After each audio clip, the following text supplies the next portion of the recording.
Psychological power पाने के 16 ऐसे लॉज जिनसे हर सिचुएशन में जीत आपकी होगी। इनमें से कई शायद आपको थोड़े अजीब और ब्रूटल लगे, लेकिन सच यही है। चाहे आप एक अच्छा बदलाव लाना चाहते हो या बुरा, उसके लिए जरूरी है कि पावर आपके हाथ में हो। पावर एक ऐसा वर्ड है जिसे सदियों से गलत समझा जा रहा है।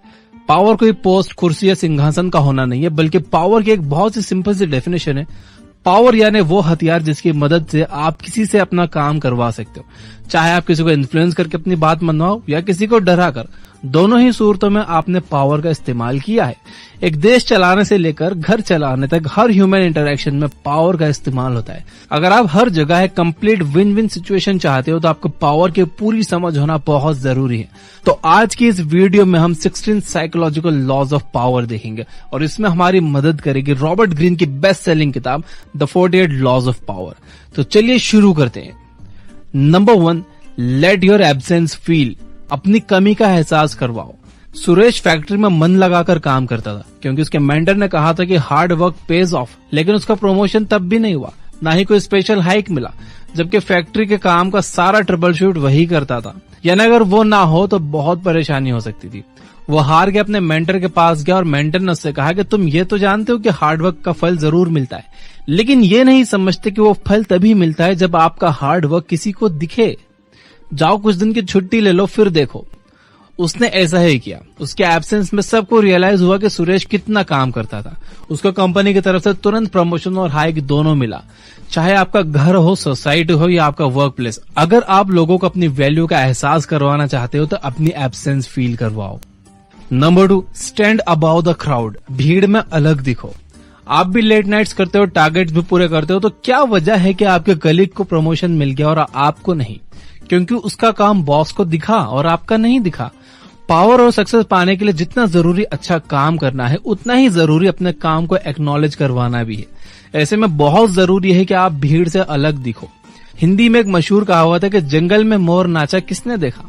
यानी आप अकेले में कितनी भी मेहनत करते रहो, कोई फायदा नहीं है। अपने काम को एक्नॉलेज करवाने के 2 टिप्स मैं आपको देता हूँ। पहला, अपने गेस्चर, काम करने के तरीके और बातों के अंदाज में ऐसे चेंजेस लाओ कि लोग आपको नोटिस करें। और दूसरा कि आपने जो भी काम किया है, जब मौका मिले उसे डिस्कस करो, उसे गिनवाओ, ताकि सबको पता चले कि आपने क्या क्या किया है। अपने किए गए काम का प्रचार करने में कभी भी शर्माओ मत। Number 3, conceal your intentions. अपने इरादे किसी के सामने जाहिर ना करो।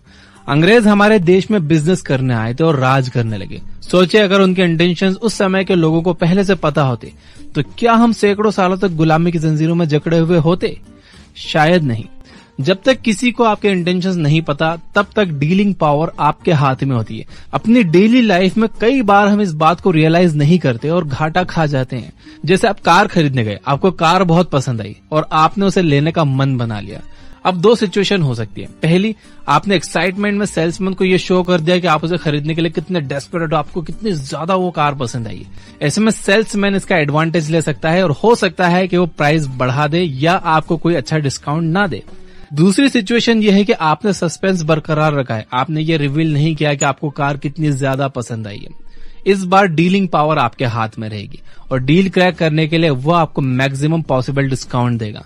अगर आप डीलिंग पावर अपने हाथ में रखना चाहते हो तो लोगों को अपने प्लान के बारे में बस उतना ही बताओ जितने में उनका इंटरेस्ट बना रहे।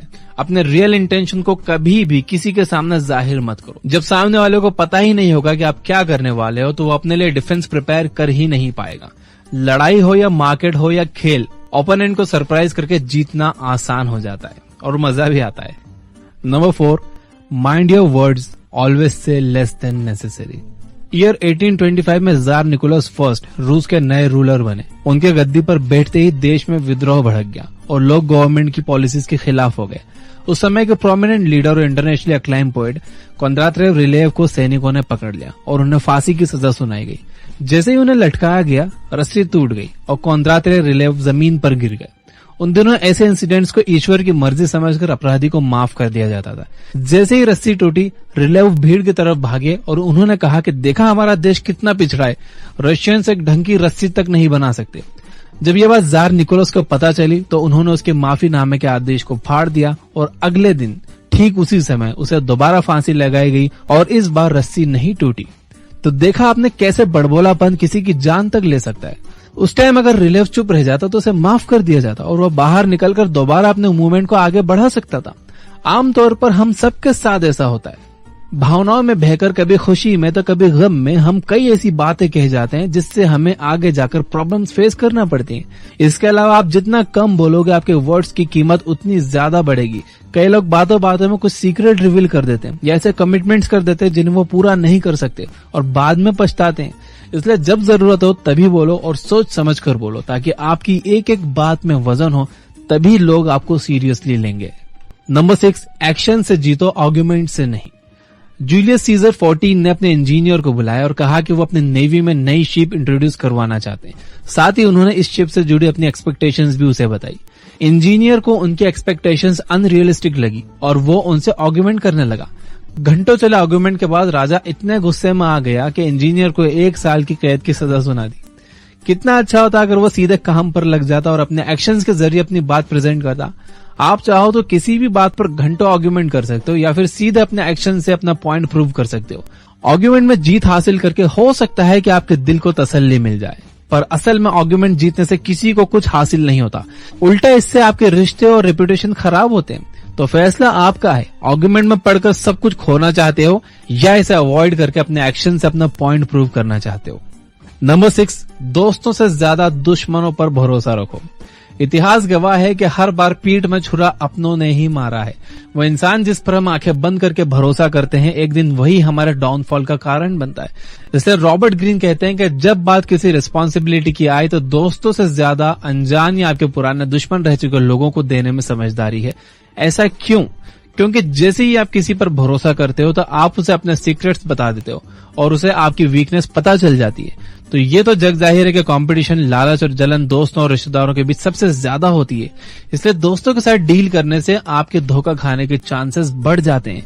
वहीं जब हम किसी अनजान या अपने पुराने दुश्मन को काम देते हैं तो हमारी नजर उसके हर कदम पर रहती है और उसे भी ये बात बखूबी पता होती है कि हमारा भरोसा पाने के लिए उन्हें काफी मेहनत करना पड़ेगी। इसलिए वो काफी अच्छा काम करते हैं। कई लोग शायद इस बात से सहमत ना हो और कहें कि क्या इंसान किसी पर भरोसा ना करे, लेकिन जो सच है वो सच है। ह्यूमन साइकोलॉजी ऐसी ही है। वो कहते हैं ना कि हमें तो अपनों ने लूटा, गैरों में कहां दम था। Number 7, never outshine your master. आपको क्या लगता है, अगर बीच मीटिंग में आपने अपने बॉस के ब्लूप्रिंट पर एक जेन्युइन डाउट निकालकर अपनी काबिलियत साबित की तो आपका बॉस आपको अगली प्रमोशन के लिए रिकमेंड करेगा? जी नहीं, वो आपकी गलती ढूंढकर आपको रिप्लेस करने का मौका ढूंढेगा, क्योंकि आपने उसे यह एहसास दिला दिया कि शायद आप उससे ज्यादा काबिल हो और आप उसके लिए खतरा बन सकते हो या उसकी इंसल्ट कर सकते हो। इसलिए अपने मास्टर से आगे निकलने की कोशिश कभी ना करो। अगर आप ऑर्गेनाइजेशनल लैडर के टॉप पर पहुंचना चाहते हो तो आपको उस लैडर की रिस्पेक्ट करनी होगी। अगर कोई आपसे सुपीरियर है तो उसे सुपीरियरिटी का मजा लेने दो, तभी आप फायदे में रहोगे। ये आज की बात नहीं है, बल्कि सदियों से यही होता आया है। जो लोग पावर में हैं, अगर आप उनसे आगे निकलना चाहते हो तो उन्हें आपका मास्टर बने रहने दो, ताकि उन्हें लगता रहे कि वो आपसे बेहतर है। एक म्यान में 2 तलवारें नहीं रह सकती, इसलिए आपके मास्टर को तलवार बने रहने दो और आप एक मीठी छुरी की तरह अपना काम निकलवाते रहो। नंबर 8, मदद चाहिए तो म्यूचुअल इंटरेस्ट की बात करो, इमोशंस की नहीं। आप मानो या ना मानो, दुनिया बहुत सेल्फिश है। आपने चाहे किसी का कितना भी अच्छा क्यों न किया हो, लेकिन फिर जब आपको मदद की जरूरत पड़ती है तो लोग ना कह देते हैं। तो जब भी आपको किसी की मदद की जरूरत हो तो ये ना सोचो कि इस पर तो मैंने इतने एहसान किए हैं या ये तो अपना है, मना नहीं करेगा, बल्कि कोई ऐसा पॉइंट उसके सामने रखो जिसमें उसका और आपका दोनों का फायदा हो। तभी आप 100% श्योर हो सकते हो कि आपका काम पूरा होगा और सही होगा। अपनी वेबसाइट के लिए अगर आप अपने आईटी फ्रेंड से हेल्प मांगोगे तो वो तभी हेल्प करेगा जब वो फ्री होगा, लेकिन अगर आप किसी को पे करके वही काम करवाओगे तो आपका काम उसकी प्रायोरिटी होगा। यानी सीधे शब्दों में कहें तो अगर आप अपने काम के बारे में सीरियस हो तो उसे करवाने के लिए म्यूचुअल इंटरेस्ट का सहारा लो, इमोशंस, काइंडनेस या ग्रेटिट्यूड का सहारा मत लो। नंबर 9, खुद पर भरोसा रखो। साइकोलॉजिकल पावर केवल दूसरों के साथ अपने रिलेशन को समझने से नहीं आती, बल्कि आपका खुद के साथ भी एक स्ट्रांग रिलेशन होना चाहिए। मैं अक्सर ऐसे लोगों से मिलता हूं जो इतने कंफ्यूज रहते हैं कि उन्हें खुद नहीं पता होता कि वो क्या चाहते हैं क्या नहीं। बस छोटे छोटे फेलियर से डर कर अपना रास्ता बदलते रहते हैं। खुद के बारे में आपका क्लियर व्यू होना बहुत जरूरी है। आपको पता होना चाहिए कि आप जो करना चाहते हो उसमें मुश्किलें, फेलियर्स और सेटबैक आएंगे, लेकिन आपको क्विट नहीं करना है। आपको बस हर छोटी छोटी जीत को सेलिब्रेट करना है ताकि आपका सेल्फ एस्टीम बढ़े। दुनिया उसी की रिस्पेक्ट करती है जो खुद की रिस्पेक्ट करना जानते हैं। Number 10, infection, avoid the unlucky and the unhappy. English में एक बड़ी पुरानी कहावत है, you could die from someone else's misery, यानी आप किसी और के दुख से मर सकते हो। हमारा इमोशनल सेटअप कुछ ऐसा ही है कि हमारी जैसी संगत होती है हम वैसे ही हो जाते हैं। इमोशनल स्टेट किसी बीमारी की तरह इन्फेक्शियस होता है। आपको लगेगा कि आप बेचारे की मदद कर रहे हो, उसके दुख का साथी बन रहे हो, लेकिन असल में आप खुद के लिए मुसीबत पाल रहे हो। अगर आप किसी ऐसे का साथ चुनते हो जो दुखी है, तो उसे खुश करने के चक्कर में आप खुद कब खुश रहना भूल जाओगे, आपको पता भी नहीं चलेगा। अनफॉर्चुनेट लोग मिसफॉर्चून अपने साथ लेकर चलते हैं और वो अपने नेगेटिव वाइब्रेशन से आपको भी अनलकी बना सकते हैं। इसलिए हमेशा अपने आसपास खुश, सेटिस्फाइड और पॉजिटिव लोगों को रखो। नंबर 11, आदमी देखकर व्यवहार करो। क्या आप अपने बॉस से बात मनवाने के लिए और अपने जूनियर से अपनी बात मनवाने के लिए एक जैसी स्ट्रेटेजी अपनाते हो? क्या आपको लगता है कि घर में आपकी चलती है तो ऑफिस में भी आपकी चलेगी? ऐसा नहीं है। दुनिया में बहुत तरह के लोग हैं, कुछ प्यार से मानते हैं, कुछ डर से, कुछ लालच से। कुल मिलाकर रॉबर्ट ग्रीन ये कहना चाहते हैं कि आपको आदमी देखकर व्यवहार करना आना चाहिए। अपने रिश्तों को, पावर को और पोजीशन को बचाने के लिए आपको अपने आसपास के लोगों को समझना आना चाहिए। रॉबर्ट ग्रीन खासतौर पर यह बात कहते हैं कि जो लोग फीलिंग्स हर्ट होने पर बदला लेने के लिए मौके ढूंढते रहते हैं, उनसे बचकर रहना चाहिए और अननेसेसरी पंगे नहीं लेना चाहिए। नहीं तो ऐसा करने से आप बिना बात के दुश्मन पाल लोगे, क्योंकि पता नहीं आपकी कौन सी बात कब उसे बुरी लग जाए और ना जाने किस पॉइंट पर आपको वो नुकसान पहुंचा दे। Number 12, play a sucker to catch a sucker. आप कितने स्मार्ट हो? क्या आप इतने स्मार्ट हो कि आप जानबूझकर बेवकूफ बन सको? वो कहते हैं ना कि मुसीबत में गधे को भी बाप बनाना पड़ता है। तो अगर आपका सामना किसी बेवकूफ से पड़ा है लेकिन उसके पास आपका काम निकलवाने की पावर है, तो उसे अपनी स्मार्टनेस दिखाने के बजाय ये समझने दो कि वो आपसे ज्यादा स्मार्ट है और देखो आपका काम कैसे स्मूथली हो जाता है। इसी तरह अगर आप अपने कॉम्पिटिटर के सामने इनकॉम्पिटेंट एक्ट करोगे तो वो आपको हल्के में लेने लगेगा। रॉबर्ट ग्रीन कहते हैं कि जैसे ही आपने अपने सामने वाले को यकीन दिला दिया कि वो आपसे ज्यादा स्मार्ट है, वैसे ही आपकी जीत पक्की है। Number 13, calculated value. वैसे तो आपको खर्चे सोच समझ कर करने चाहिए, लेकिन कुछ चीजें इतनी अनमोल होती हैं कि आप अपनी सारी दौलत भी उस पर लुटा दो तो कम है। ऐसी एक चीज है नाम और रेपुटेशन। इतना बड़ा शेयर मार्केट, बड़ी बड़ी कंट्रीज की इकोनॉमी, सब रेपुटेशन का खेल है। अगर आपकी रेपुटेशन अच्छी नहीं है तो आपकी मेहनत और कामयाबी अननोटिस्ड चले जाएगी और कोई आपकी बात नहीं सुनेगा, आप पर भरोसा नहीं करेगा। वहीं अगर आपकी रेपुटेशन है तो लोग खुद ब खुद आपको फॉलो करेंगे। किसी लोकल शॉप की 500 की टी शर्ट भी आपको महंगी लगती है और आप डिस्काउंट ढूंढते हो, वहीं लेविस की टी शर्ट के लिए आप 2000 भी खर्च करने के लिए तैयार हो जाओगे क्योंकि उस ब्रांड का मार्केट में नाम है। तो पहले अपना नाम बनाओ, पैसे तो खुद ब खुद बन जाएंगे। Number 14, be royal in your own fashion. कहते हैं कि आपको दूसरों के साथ वैसा ही व्यवहार करना चाहिए जैसा आप खुद के लिए चाहते हो। रॉबर्ट ग्रीन इसे एक कदम और आगे लेकर गए। वो कहते हैं कि आप खुद को ऐसा ट्रीट करो जैसा आप चाहते हो कि दूसरे आपको करें। अगर आप रूम में कॉन्फिडेंस के साथ एंटर करोगे तो लोग आपकी गलत बात को भी सही मान लेंगे। वहीं अगर आप सही होते हुए भी नर्वस रहोगे तो लोग आपकी बात सुनने से पहले 100 बार सोचेंगे। इसलिए इस तरह से काम करो जैसे आप कोई किंग या क्वीन हो। आपके हर एक्शन में रॉयल्टी झलकनी चाहिए। ऐसे में जो भी आपसे मिलेगा आपसे उसी अदब के साथ पेश आएगा। आमतौर पर हम सिंपल और डाउन टू अर्थ रहने की बात करते हैं, लेकिन कई बार इस चक्कर में हम इतना झुक जाते हैं कि लोग हमें फॉर ग्रांटेड लेने लगते हैं। ये वीडियो इसलिए अपने आप को सिंपल नहीं बल्कि रॉयल बनाओ। Number 15, avoid stepping in great man shoes. आपका बॉस आपका मेंटर था, ऑफिस में सब उसे मानते थे, उसने कई मुश्किल प्रोजेक्ट सक्सेसफुली हैंडल किए थे। आज फाइनली वो रिटायर हो गया और आपको वो कुर्सी मिल गई जहां आप बरसों से बैठना चाहते थे। लेकिन क्या आपको पता है कि आपके लिए सबसे मुश्किल क्या होगा? आपको हर बात में अपने बॉस से कंपेयर किया जाएगा। खुद को सक्सेसफुल दिखाने के लिए आपको काफी ज्यादा मेहनत करनी होगी, वरना आपको कोई याद नहीं रखेगा। वहीं अगर आप किसी ऐसे इंसान के बाद कुर्सी पर बैठते हो जिसने बहुत से फेलियर का सामना किया, तो आपकी थोड़ी सी भी अचीवमेंट बहुत ज्यादा शाइन करती है। पृथ्वीराज चौहान और महाराणा प्रताप को सभी जानते हैं, लेकिन उनके बच्चों को कौन जानता है। हो सकता है कि वो सब भी एक महान राजा रहे हों, लेकिन उनके पिता एक लेजेंड थे, जिनकी कहानियों के पीछे उनके बच्चों की सक्सेस छुप गई। इसलिए अगर आप कम मेहनत में ज्यादा शाइन करना चाहते हो तो हमेशा ऐसे ऑप्शंस चूज करो जहां कंपटीशन कम हो, ताकि आप किसी ग्रेट मैन के शूज में पैर रखने से बच जाओ। नंबर 16, गुस्से को खुद पर हावी मत होने दो, इसका इस्तेमाल करो। किसी को कमजोर करने का सबसे आसान तरीका पता है आपको? उसे गुस्सा दिलाना।